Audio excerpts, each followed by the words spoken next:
நம்ம ஆரம்பத்தில் கண்டுபிடிச்சோன்னு நினச்சிக்கிட்டு இருக்கோம். அப்படி நினைக்கும் போதே அது நிறைய இடங்களுக்கு பரவிடுது. ஏன்னா அது அந்த செல் வந்து கேன்சர் செல் வந்து ஈஸிலி டிட்டாச்சபிள். அதாவது இது மாதிரி இன்டெக்ரிட்டி இருக்காது. இந்த தோல் மாதிரி இந்த செல்கள் இருக்குல்ல, ஒன்றோட ஒன்று நல்லா ஒட்டி இருக்கும். கேன்சர் செல் வந்து அப்படியே லேசாக ஆட்டம் கண்டுக்கிட்டே இருக்கும். ஒன்றோட ஒன்று ஒட்டாது, ஈஸியாக ப்ளீட் ஆயிரும், இரத்த கசிவு வரும். எங்கேயோ ஒரு சின்ன ஒரு கட்டி மாதிரி எங்கேயாவது குடல்லையோ வேறு உறுப்புகள்லையோ எங்கேயோ வந்தால் கூட அதுலேருந்து அப்படி இரத்த குழாய்களுக்குள்ளே அப்படி சின்னதாக ஊடுருவி போய் ஒரு செல் அங்கேருந்து கலண்டு போய் எங்கேயோ ஒரு இடத்துல லாட்ஜ் ஆயிரும். லாட்ஜ் ஆனால் அது ஒரு கட்டியாக மாறிடும்.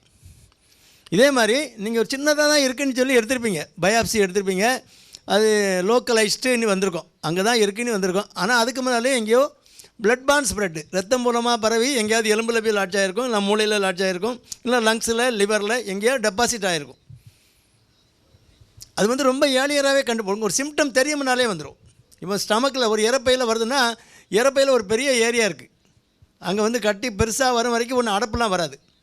ஏன்னா சின்ன துவாரத்தில் அடைப்பு வந்துன்னா கண்டுபிடிச்சிக்கலாம். ஆனால் அடைப்பு வந்து நீங்கள் தெரியும்னாலே லிவருக்கு பரப்பியிருக்கும். அது பக்கத்தில் உள்ள போட்டா ஹெப்பாட்டிஸ்னு அந்த இடத்துல நிறைய நிணநீர் சுரப்பி நிணநீர் மூலமாக பரவியிருக்கும். அல்லது பிளட் பாண்ட் ஸ்ப்ரெட், அந்த மாதிரி ஸ்ப்ரெட்டு எங்கெங்கெல்லாமோ போயிருக்கும். அதனால் நம்ம கண்டுபிடிக்கும் போது லோக்கலைஸ்டாக தான் இருக்குது, சின்னதாக தான் இருக்குது. கட் பண்ணி எடுத்து பார்க்கும்போது அது பார்டர்லாம் ஃப்ரீயாக தான் இருக்கும். ஆனால் பிளட் மூலமாக பரவியிருக்கும், லிம்பாட்டிக் மூலமாக பரவியிருக்கும். ஆனால் நம்ம கண்டுபிடிச்சது கண்டுபிடிச்சிட்டோம்னு நினச்சிட்டு இருப்போம்.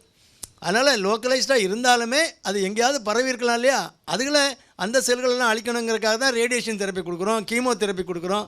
என்னெல்லாம் 3 தெரப்பியை கம்பைன் பண்ண வேண்டியிருக்கு. சர்ஜிக்கலாக ரிமூவ் பண்ணிடணும் அங்கேருந்து பரவாமல் இருக்கிறதுக்கு. அதுக்கு அங்கேயாவது பரவின செல்களெல்லாம் நம்ம அழிக்கணும் அப்படின்னா அதுக்குரிய கீமோ தெரப்பிட்டிக் ஏஜென்ட் இருக்குது. அது மருந்து மூலமாக ஏற்றக்கூடிய அது ஒரு 5 சைக்கிள் 6 சைக்கிள்னு போட்டு ஏற்றுவாங்க. எங்கேயாவது அந்த செல்கள் இருந்தால் அழிக்கணும்னுட்டு. அப்படி பண்ணினாலும் கேன்சர் செல் வந்து அதுக்குரிய வழியை கண்டுபிடிச்சி வச்சுருக்கு. அதெல்லாம் அது டிக்கெட் கன்ஃபர்மேஷனுக்கு தான் வந்திருக்குது.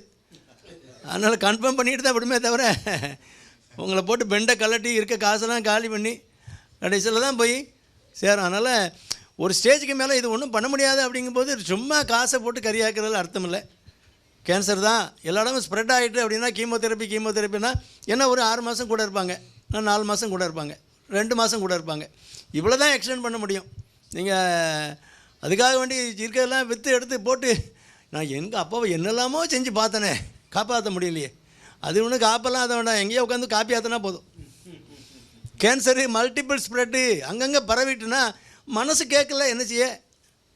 இந்த பயம் பார்க்கவே இல்லைவன் கேன்சர்னு கண்டுபிடிச்சது, இந்த பயம் பார்க்கவே இல்லைம்பா, ஆஸ்பத்திரிக்கே கூப்பிட்டு போகல அப்படிமா. ஆஸ்பத்திரிக்கு போயிருப்போம், பார்த்துருப்போம். இருந்தாலும் ஒரு ஸ்டேஜுக்கு அப்புறம் என்ன பண்ணுறது, என்ன பண்ணாலும் அது ஒரு எண்டு தான். அது வந்து எண்டு காட்டு சீக்கிரம் விழ போகுதுன்னு அர்த்தம், ஒரு கிளைமேக்ஸில் ஓடிக்கிட்டு இருக்குன்னு அர்த்தம். அதனால் அந்த செல்கள் வந்து டிட்டாச் ஆகி இருக்கனால ஈஸியாக அப்படியே கலண்டு ஓடிடும். ஒரு செல் ஒரு இடத்துல உட்காந்தா போதும், அது அங்கேருந்து மல்டிப்ளை பண்ணும். 1 2 ஆகும், 2 4 ஆகும், 4 16 ஆகும். இப்படியே பறவை அது ஒரு கட்டியாக உருவாகிறதுக்கு என்ன கொஞ்சம் ஒரு சில நாட்கள் தான் ஆகும். 1 மாதம் 2 மாதத்துக்குள்ள அங்கங்கே கட்டியிருக்கோம். லிவரில் பார்த்தா மல்டிபிள் செகண்டரிஸ்ன்னு வரும், நிறைய இடத்துல கட்டியிருக்குன்னு வரும். லங்ஸில் பார்த்தா அங்கேயும் மல்டிபிள் செகண்டரிஸ்ன்னு வரும். இல்லைனா எங்கேயாவது பிரெயினில் ஒரு கட்டி இருக்குது, அது இந்த கேன்சருடைய வெளிப்பாடு தான் வரும். என்ன பண்ணுறது, அப்படி ஒரு வியாதி. ஆனால் கேன்சர் வராமல் தடுக்கிறதுக்கு நிறையா நம்ம இயற்கையோடு எந்த வாழ்வு இருந்தால் அது குறைக்கலாம். அந்த காலத்தில் இருந்த பெர்சன்டேஜ் வைஸ் வரை இருக்கும். இப்போ வந்து நிறைய கெமிக்கல்ஸு, நம்ம பிளாஸ்டிக்கு, நம்ம சாப்பிட்ற பிளாஸ்டிக்கில் உள்ள அந்த கெமிக்கல், சில நம்ம எல்லா கண்டெய்னரில் போட்டு வாங்குறது எல்லாமே பிளாஸ்டிக் தானே. ஹாட்டாக வந்து பிளாஸ்டிக்கில் வைக்கக்கூடாதுங்கிறாங்க, அதில் உள்ள சேஞ்சஸ்ஸு. மற்றபடி நம்ம ப்ரொடெக்டிவ் ஏஜென்ட்ஸை நிறையா இழந்துட்டோம். அந்த காலத்தில் மசாலா அரைக்கும் போது மஞ்சள் வைப்பாங்க. மஞ்சள் வந்து நல்ல anti accident, anti cancer property உள்ளது.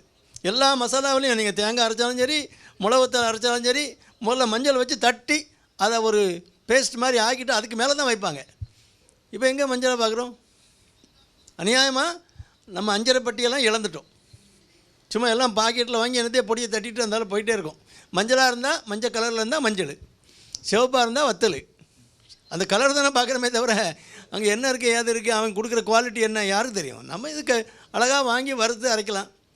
அதெல்லாம் சிம்பிளிஃபை ஆகி அது பாட்டில் ஃபுட்டு, பேக்கேஜ் ஃபுட்டு பேக் பண்ணி வைக்கிறாங்களா, அதில் எல்லாமே கெமிக்கல்ஸு, கலரிங் ஏஜென்ட். அப்படியே 6 மாதம் எந்தாவது எங்கேயோ ஒரு சப்பாத்தி போட்டு வைக்கிறீங்க, சப்பாத்தி மாவு பசைஞ்சு வைக்கிறீங்க, அது ஒரு 4 மாதம் கழித்து நீங்கள் ஷெல்ஃப் லைஃப் 4 மாதம் கழித்து போட்டாலும் சப்பாத்தி வரணும்னா அது சப்பாத்தியா? இன்றைக்கி போட்டாலே நாளைக்கு சொல்லி முடிஞ்சு போவோம் சப்பாத்தி. அப்போ எவ்வளோ கெமிக்கல் ஆட் பண்ணுறான், கெமிக்கல் எவ்வளோ கலரிங் ஏஜென்ட், இதெல்லாம் நமக்கு வந்து ரொம்ப டேஞ்சரானது. கெமிக்கல்ஸ் தான் நம்ம பாடியில் நிறைய ரியாக்ட் பண்ணி இந்த மாதிரி கேன்சர் செல்ஸ் ப்ரொடியூஸ் ஆகுது. அதனால் அதெல்லாம் குடும்பமான வரைக்கும் இயற்கையோடு எந்த வாழ்வு, நல்ல காய்கறி பழங்கள் இதெல்லாம் சேர்த்து இந்த மாதிரி மஞ்சள், நம்ம அந்த காலத்தில் உள்ள சமையல் பொருட்களில் மஞ்சள் ரொம்ப முக்கியமான ஒரு பொருள். அதை வந்து நம்ம முக்கியத்துவம் கொடுத்து கொண்டு வரணும்.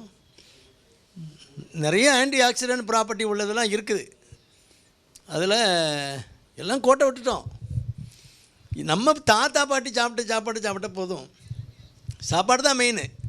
உணவு பழக்கங்கள் மற்றபடி எல்லா இடத்துலையுமே கெமிக்கல் மிக்ஸ் ஆகிட்டல. அதனால் ட்ரக் இன்டியூஸ்டு நம்ம ஸ்ட்ரெஸ்ஸு, அதிலே ஆக்சிடேட்டிவ் ஸ்ட்ரெஸ்ஸிலே செல்கள்லாம் டேமேஜ் ஆகிப்போம். ஒரு சரியாக தூங்குறது இல்லை, செல்லை பார்த்துக்கிட்டே இருக்கான், விடிய காலம் 1:30 2 வரைக்கும் பார்த்துக்கிட்டு இருக்கான், காலையில் 5:30 மணிக்கு 6 மணிக்கு எழும்பி போயிடுறான். எங்கே தூங்குறான்? ஒன்றும் கிடையாது. நேச்சுரல் ரெஸ்ட் கிடைக்கிறது இல்லை. அப்போ செல்கள் வந்து ரெஸ்ட் எடுத்தால் தானே நல்லாயிருக்கும். அது கண்டுபிடிக்க முடியலன்னா அவ்வளோதான். அட்வான்ஸ்மெண்ட்டுங்கிறோம், ஏழியராக கண்டுபிடிச்சிருக்கு எத்தனையோ கருவிகள் வந்துட்டு, ஆனாலும் கண்டுபிடிக்க முடிகிறதில்ல. முடிஞ்ச பிறகும் அந்த க்யூரேட்டிவ் ட்ரீட்மெண்ட்டுங்கிறது ரொம்ப ரேர். சில கேன்சரில் க்யூரேட்டிவ் ட்ரீட்மெண்ட் இருக்குது. பிரஸ்ட் கேன்சரு அதெல்லாம் லோக்கலைஸ்டாக இருந்தால் 100% க்யூர்லாம் இருக்குது. 20 வருஷம் 30 வருஷம் லைஃப் கொண்டு போகலாம். அதுக்கப்புறம் கேன்சர் சர்விக்ஸு அதுலேயுமே இன்சிட்டிவ் அப்படின்னா அந்த இடத்துல லோக்கலைஸ்டாக இருக்குது அப்படின்னா வெளியில் ஸ்ப்ரெட் ஆகலை அப்படிங்கிறத நீங்கள் ப்ரூவ் பண்ணிட்டீங்கன்னா அதே 90% வந்து யூட்ரஸை கம்ப்ளீட்டாக எடுத்துட்டாங்கன்னா அந்த நோட்ஸும் பக்கத்தில் ட்ரைனிங் கிளாண்ட் எல்லாமே எடுத்துகிட்டு அது கீமோதெரப்பியெல்லாம் கொடுத்தாங்கன்னா அதுலேயும் கிட்டத்தட்ட 80% க்யூர் இருக்குது. சில கேன்சர்ஸ் அந்த மாதிரி இருக்குது. ஆனால் எல்லா கேன்சருக்கும் இல்லை, ஏன்னா அதுக்கு முன்னாலே பரவுறதுனால.